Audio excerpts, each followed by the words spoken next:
Welcome to Toy Business Unboxed, your gateway to the secrets of the toy industry.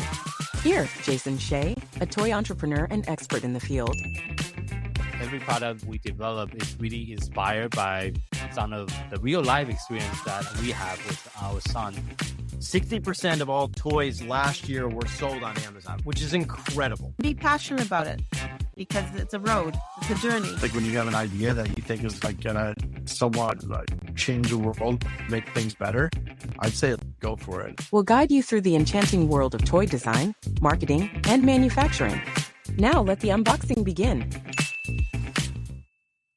Hello, welcome to another episode of Toy Business Unboxed. Today we have a pleasure to talking with Robin, a trailblazer in tech journalism and event. As a founder of Virtual Event Group and the creator of Living in Digital Times, Robin has seen firsthand how technology is reshaping the world of children's toys, education, and play. In today's interview, we are diving into the topic of raising AI kids and how artificial intelligence is really influencing the next generation and what parents, educators, and toy makers need to know. And Robin will share some of her thought on the importance of the tech and the future of the AI-powered toys and how we can potentially help kids to grow up in the digital-first world. And thank you so much for joining us on the interview today, Robin. My pleasure. How do you got involved in this, what you do, and a little bit of background? So crazy.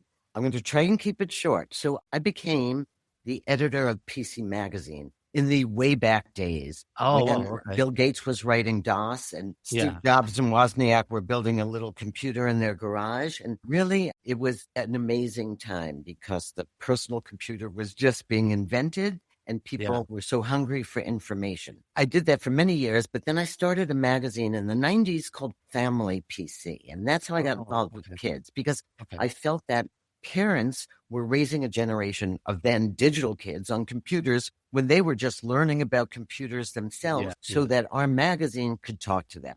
It was owned by Disney and Ziff Davis, and we reviewed kids' products every day.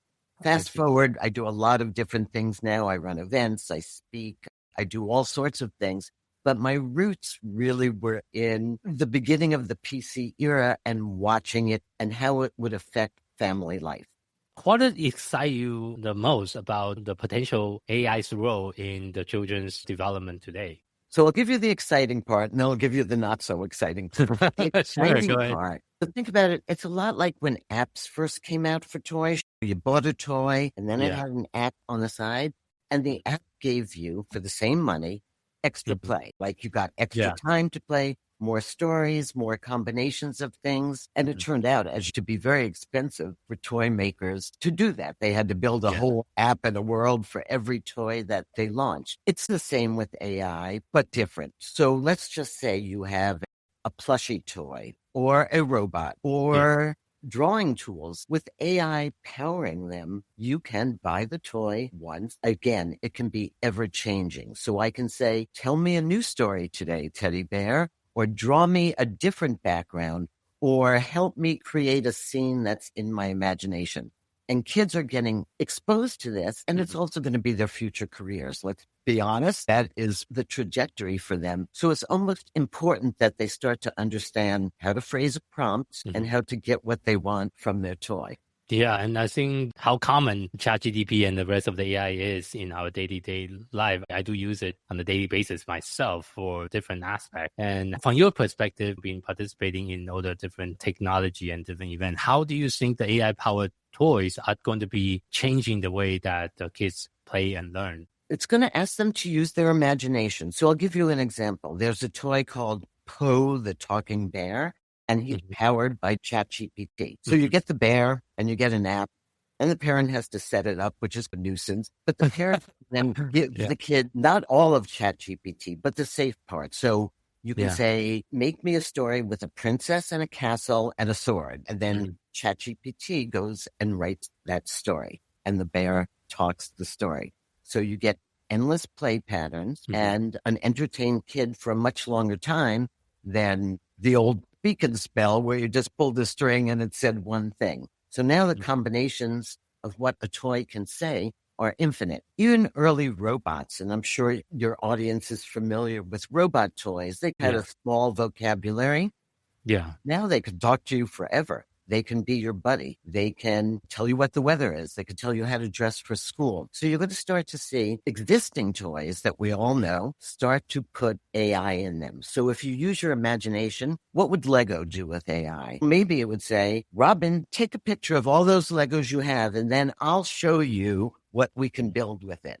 Or I'll build a story for you, or we'll build a book together about your Lego creation. So I think you're going to start to see new ways that existing toys will add AI. Right now, what you're seeing is a lot of chatbots. So you could talk to a chatbot. It's fun. You could talk to Mickey Mouse. You can talk to Cinderella, but it's limited. I think the real value is going to come when toy makers let kids use their imagination to get more. I'll give you another example.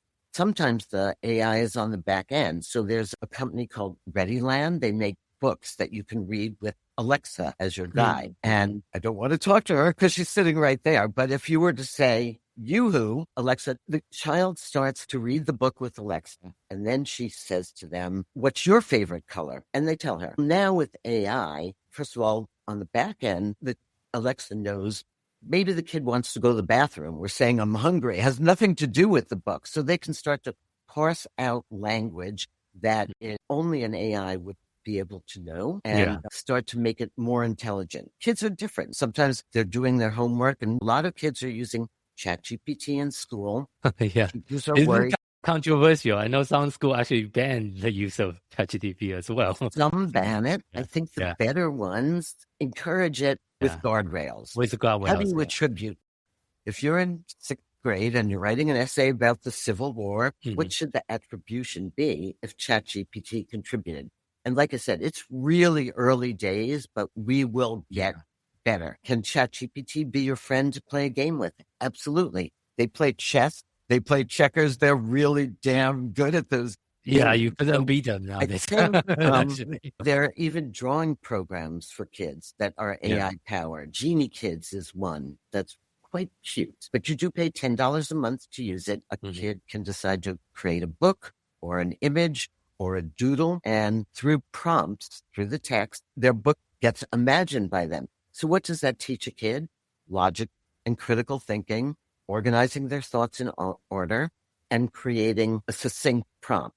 And those are going to be exactly the skills that the future workplace is going to require. So in a way, it's really good. And I don't think any parent should leave their kid all alone with an AI and always be checking in. But it's a very powerful way to think about what their future is going to be like. In your opinion, what do you think are some of the biggest challenges we'll face when we're raised?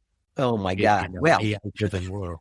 Where do we start? We certainly know that all of the AIs give bad information a lot of the times. So you have to teach your children and yourselves to be much more judgmental about, this doesn't make sense. No, 2 + 2 is not 8. I know this because sometimes ChatGPT or one of the other AI engines will just give you the wrong information. So you have to learn how to verify. You have to learn when a movie they're showing you is actually created by an AI, created by a person. So there's a lot of dangers. I would say more dangers. The only other thing I can compare it to is social media.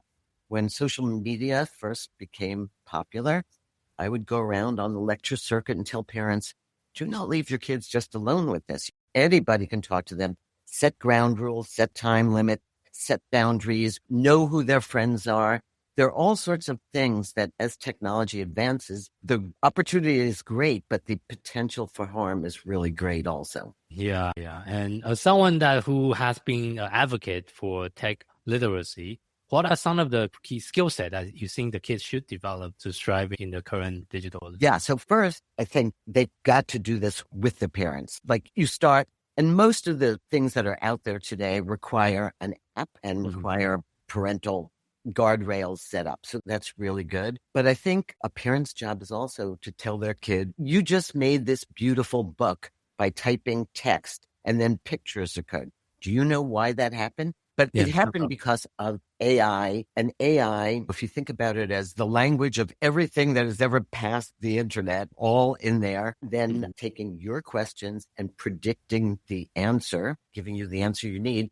If you start to be able to explain that to your children in easy terms, just like I did, I have a 12-year-old grandson, and I say to him, how do you think you made that picture? You typed in, draw me a picture of a UFO with spacemen on the moon. And it happened. Why did that happen? And then we get into the discussion. It happened because the AI engines have thousands and hundreds of millions of all sorts of images in their library. And then you say to them, what would happen if you changed something? If you said, make that same moon picture, but make it like Renoir would do it or Van Gogh. And then you see the changes. So it's your job to be their kind of co-guide and show them that this is happening, but it's happening.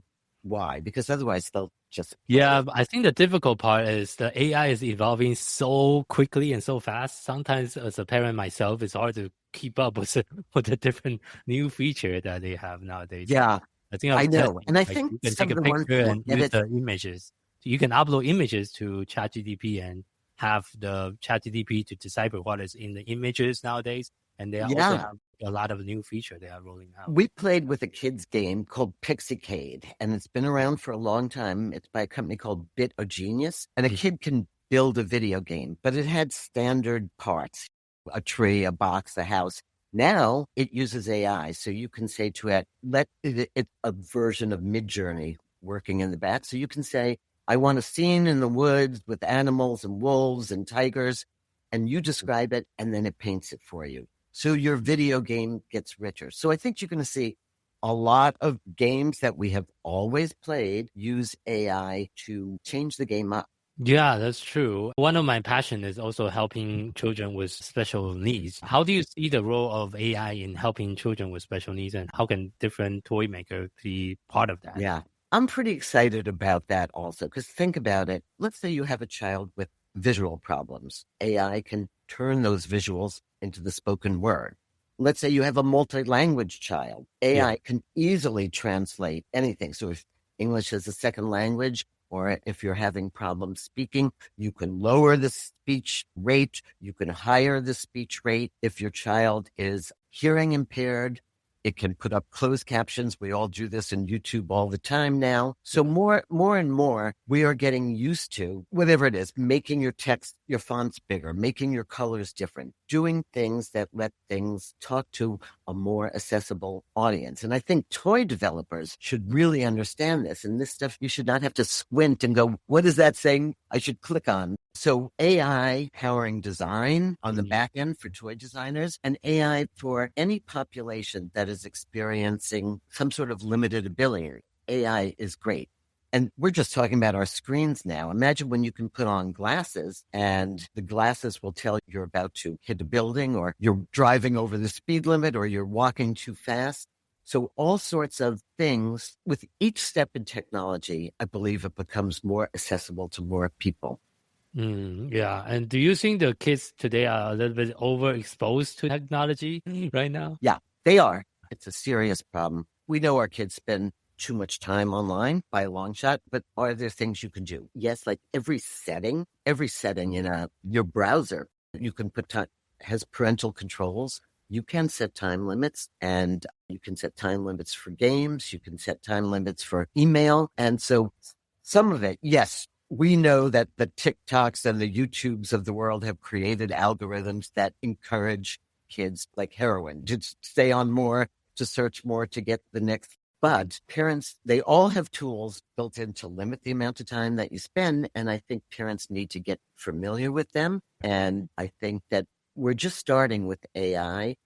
As I said, attribution's a big one. I made a drawing, but maybe it came from, if I made a drawing of a can of Coca-Cola, that's a copyrighted thing. Some kid needs to understand what a copyright is, what intellectual property is. These conversations are going to come up more and more in the household.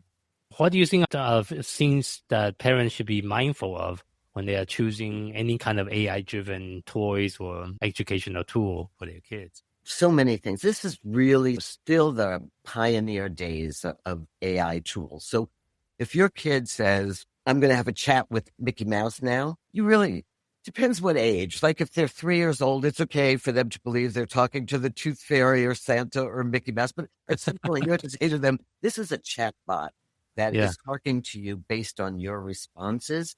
And it's up to each parent to decide when they want. It can be really magic. I don't know if you've tried some of these chatbots for kids, but they're wonderful. They're friends if you are the kind of kid that doesn't have a lot of friends at school and needs to talk to somebody. It's not a bad idea. On the other hand, every parent should be wearing their watch all the time and saying, after 20 minutes, we're done with this and we're going to move on to something in the real world. So I think the secret to parenting in the digital world is always going to be this balance. And the thing that drives me the craziest are parents that sit on their phone when they take their kid out somewhere. And because it's just reinforcing that model of being I'm guilty of that sometimes myself.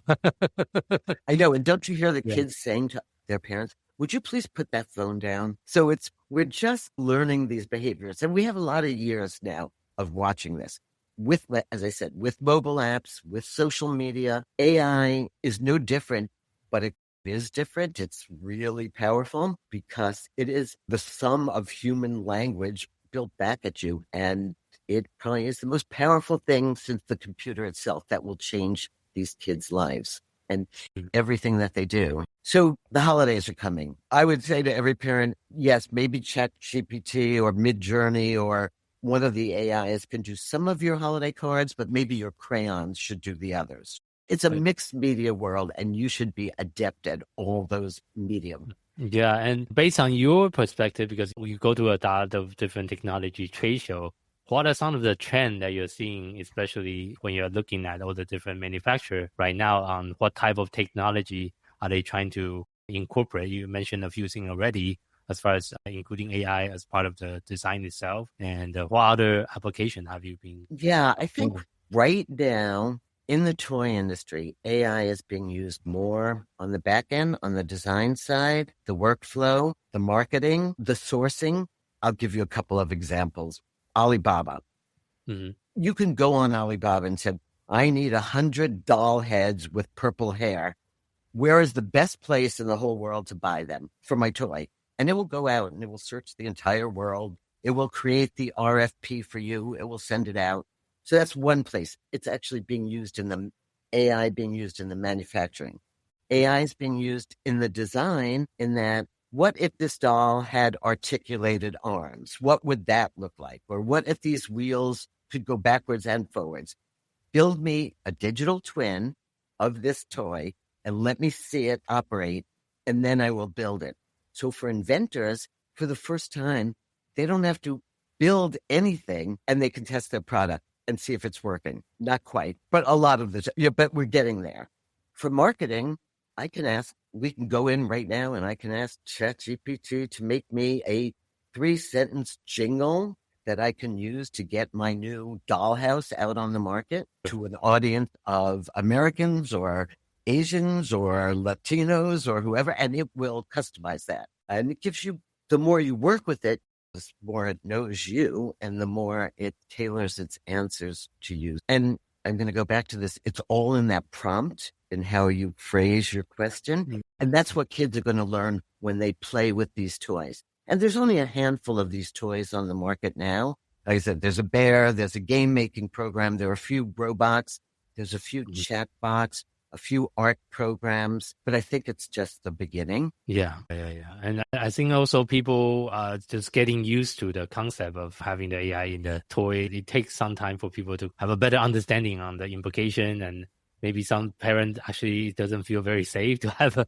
AI in the toy yet as well. Yeah, this holiday, as I said, when we started, apps didn't do that well in the market. Why? Because it added a little to the price of the toy. The parent had to be there installing the app. They don't want the extra bother. And so the apps, they're getting more used to it. You know what changed everything? A QR code. Because all of a sudden the parent could say, boing, the app came up, the parent could set it up instead of going to the store, the Apple store, the Google store and finding the app. So things have gotten easier. The same thing will happen with AI. It will get easier. But for right now, I think parents need to do the legwork. Designers need to use the tools and get familiar with them, and then ideate, think about how it's going to make a better tool. Like the worst thing they can do is just put AI in there just because it's there. And it's that's like you really want to have a reason for doing what you do. What would be your main advice to give to the toy manufacturer who want to integrate in AI in a way that both fun and beneficial for the kid? First of all, I would look at the education space. They're actually doing it really well. So the beauty of AI is, I'm going to call it hyper-personalization. I know Jimmy. I know he's 8 years old. I know this is how he talks. I know this are the problems he's having trouble understanding, and start to build things that can help each individual. So an AI, as it learns more about you, will do more that you want. And so I think the toy manufacturers have to really think about each product they create and then say, where would AI be helpful? Is it in extending the play, like it might be with Legos? How would you extend the play if you had an AI? Like it might be taking pictures of your things, drawing storybooks with it. So it has to feel authentic and organic. There are music making programs for kids now that will write me a song that has a calypso beat with a drum and a horn, and ta-da, it's done. Or make me a movie. And so kids are going to grow up with these tools, and a lot of them will be tools that we use as professionals, but scale down for kids. Yeah. And that will be their first step. Just like the coding tools were, all the coding toys that would teach kids to code. Because of AI, they don't have to code as much. It's not as important. So it gets really interesting.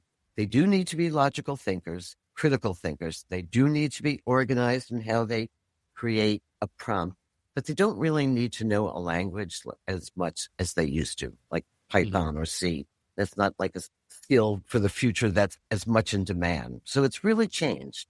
Yeah, for sure, for sure. Thank you for sharing that. For our listener that would like to reach out to you and maybe ask some additional follow-up question, what is the best way to find you online? So my website is virtualeventsgroup.org. And we do have meetings where we discuss these topics and others all the time. You can find me on LinkedIn, just Robin Raskin, Raskin. I'm there quite frequently. And Facebook. I'm not, Twitter's out of the mix this week, but Blue Sky for sure. So on all the social media, I'm pretty active and really try and tell parents, I can't underemphasize this misinformation enough. We just had an election where we saw AI being used to clearly misinform people and lead them the wrong way. So as a parent and now a grandparent, I can tell you that you just have to stay vigilant. You have to get educated about this stuff, and you have to co-play with your kids so that they understand what's going on, when it's AI and when it's real. Got it. But thank you again for being on our show today. And for our listeners, thank you for tuning in to this episode of Toy Business Unboxed podcast. We really hope you have enjoyed today's conversation and find it insightful and inspiring. If you like what you have heard, be sure to subscribe to our podcast on your favorite platform so you never miss an episode. We really appreciate your support, and we'd love it if you can leave us a review and share the podcast with your friend and colleague. For more resource, tips, and the latest update in the toy industry, visit our website at toy-launch.com. Join the conversation and connect with us on social media using hashtag Toy Business Unboxed. We would love to hear your feedback and suggestions for the future episode. Until next time, keep innovating, keep creating, keep bringing joy to toys. This is Jason Shea signing off on the Toy Business Unboxed podcast, and we'll see you in the next episode. Thank you so much, everyone.